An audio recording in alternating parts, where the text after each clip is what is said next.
30 তারিখে আপনার দুপুরের পরে সংবাদ পেলাম যে এই নিহতদের লাশ শীতলক্ষ্যা নদীতে ভেসে উঠেছে। তো সারা বাংলাদেশের মানুষ আপনাদের মিডিয়ার মাধ্যমে সেই লাশের বীভৎস চেহারা সেটা দেখতে পেল, যে তারা যে ইটা বেঁধে এই লাশগুলিকে ডুবিয়ে রাখার জন্য রেখেছিল, নদীতে ফেলেছিল, কিন্তু আল্লাহর মেহেরবানিতে সেই লাশগুলি ভেসে ওঠে এবং সেই লাশগুলি ওই সময় উঠানো। তো উঠানোর পরে নারায়ণগঞ্জের মানুষ তথা সারা বাংলাদেশের মানুষ এবং বিশেষ করে আইনজীবী সমাজ এটার উপরে খুবই ব্যথিত হয় এবং ক্ষুব্ধ হয়ে আন্দোলনে নামে। আমরা নারায়ণগঞ্জে এই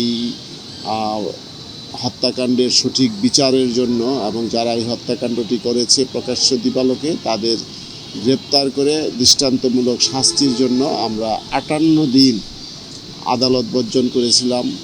কয়েকদিন আমরা রাজপথ অবরোধ করেছিলাম এবং হরতাল পর্যন্ত নারায়ণগঞ্জে হয়েছে। সারা বাংলাদেশের বিভিন্ন জায়গায় বিভিন্ন জেলায় এটার জন্য আন্দোলন হয়েছে। যে সময় আমরা আন্দোলন করছিলাম ওই সময় তৎকালীন ফ্যাসিস্ট শেখ হাসিনা সংসদে দাঁড়িয়ে এবং তার মন্ত্রণালয় থেকে আমাদের প্রতি নিষেধাজ্ঞা করা হয়েছে যে আমরা সরকারকে বিপদে ফেলার জন্য এবং বিরোধী দলকে সুবিধা দেওয়ার জন্য আমরা এই আন্দোলনটা করছি। তো আমরা যে সময় দেখলাম যে এই হত্যাকাণ্ডের সুষ্ঠু তদন্ত হবে না, ওই সময় আমি এবং নিহত চন্দন সরকারের মেয়ের জামাতা এবং আরেকজন আইনজীবী আমরা উচ্চ আদালতে যে একটা রিট পিটিশন দায়ের করি। সেই রিট পিটিশনটা হলো টার্নিং পয়েন্ট। সেই রিট পিটিশনটা শুনানি করে শর্ট একটি আদেশ দেয় বিজ্ঞ উচ্চ আদালত যে দ্রুত এই যাদের বিরুদ্ধে অভিযোগ সেই অভিযোগটি আমলে নিয়ে দ্রুত যাতে তদন্তের ব্যবস্থা করে এবং তাদেরকে জিজ্ঞাসাবাদ করে।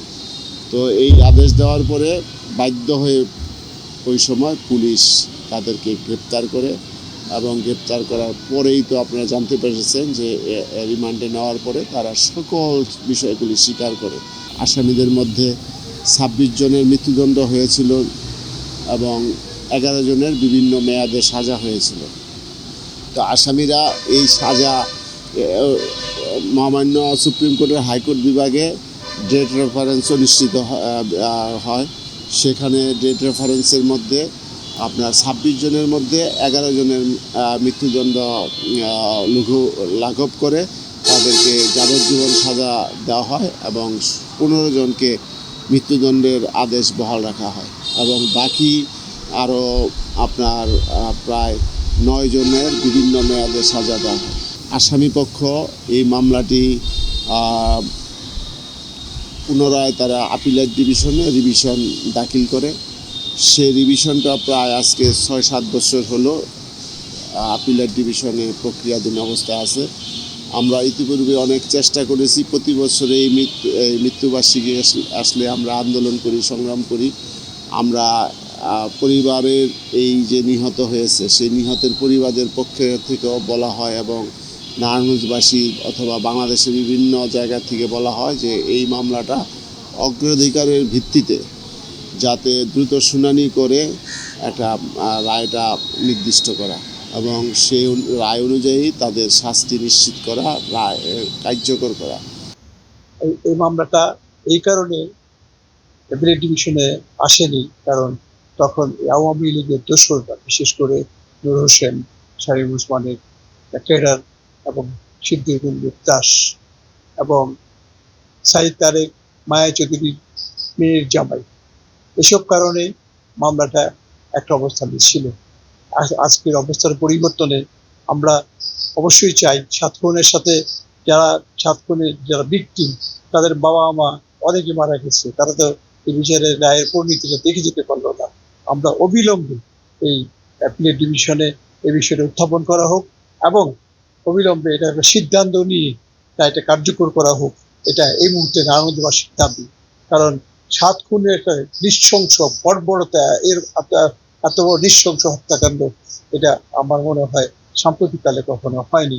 এই অবস্থায় 7টা মানুষ, আমাদের একজন আইনজীবী সহ 7টা মানুষ খুন হলো, অথচ এটা বিচার আমরা পাবো না, এটা তো হতে পারে না। এটা তো কোনো সভ্য সমাজের কথা না। আমি মাননীয় প্রধান বিচারপতির কাছে আমি আবেদন করব এই মামলাটা আপনি ফুল বেঞ্চে উঠে এটা শেষ করে এটা যেন যত তাড়াতাড়ি সম্ভব এই মামলাটা নিষ্পত্তি করে মামলার রায় কার্যকর করা।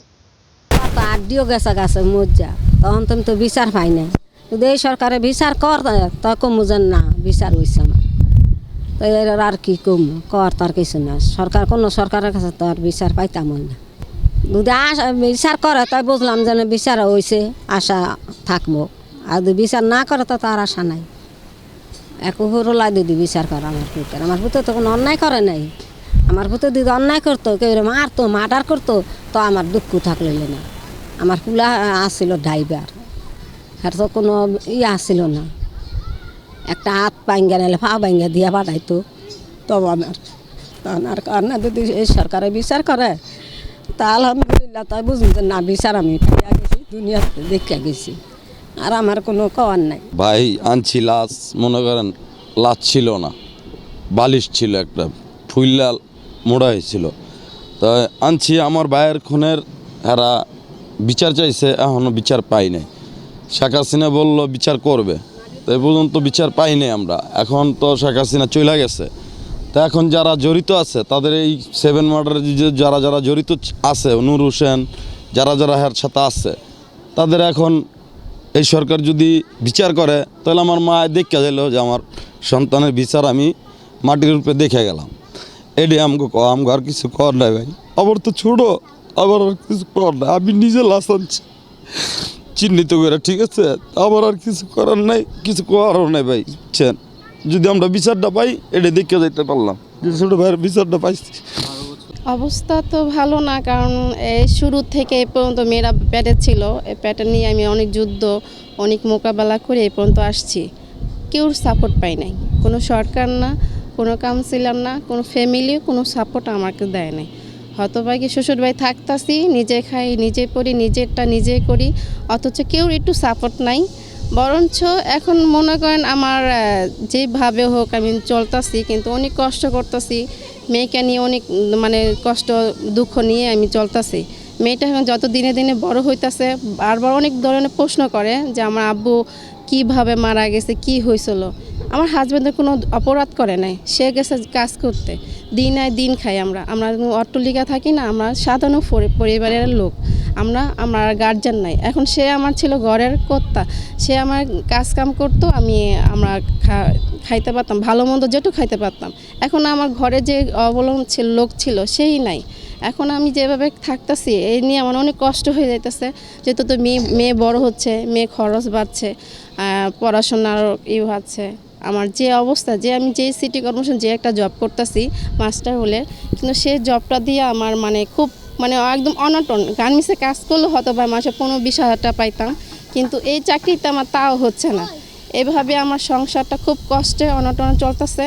আমি আর সরকার থেকে এটা নতুন সরকার যে আসুক, আমি একটাই আবেদন যে 7 মার্ডারে 7 জন পরিবার অচল হয়ে গেছে, যে গার্জিয়ান ছাড়া। যে লোকটি মারা গেছে এত বছর, 11 বছর হয়ে যেতেছে, অথচ 12 বছর পরে যেতে একটা ঝুঁক হয়ে যেতেছে। কিন্তু এখনও আমরা পরিবারে ফাঁসির রায় শুনতে পারতেছি না। উচ্চ আদালতে বহাল রাখছে। আমরা দুঃখের সহ বলতেছি নতুন সরকারকে, যে আসুক, আমরা জানি না কে আসতো, যে আসুক, আমরা চাই যে আমাদের আমরা জীবনসঙ্গী হারায় ফেলাইছি। কারণ তাকে হারাইয়া আমি দুঃখ সুখ অনেক কিছু আমি শিকার হচ্ছি।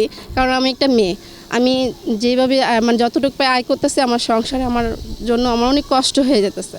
তো আমি চাই সরকার থেকে যে আমার উচ্চ আদালতে যে বহাল রাখছে 26 জনকে ফাঁসির রায়, আমি চাই যত জলদি পারুক সেটা কার্যকর করা হোক।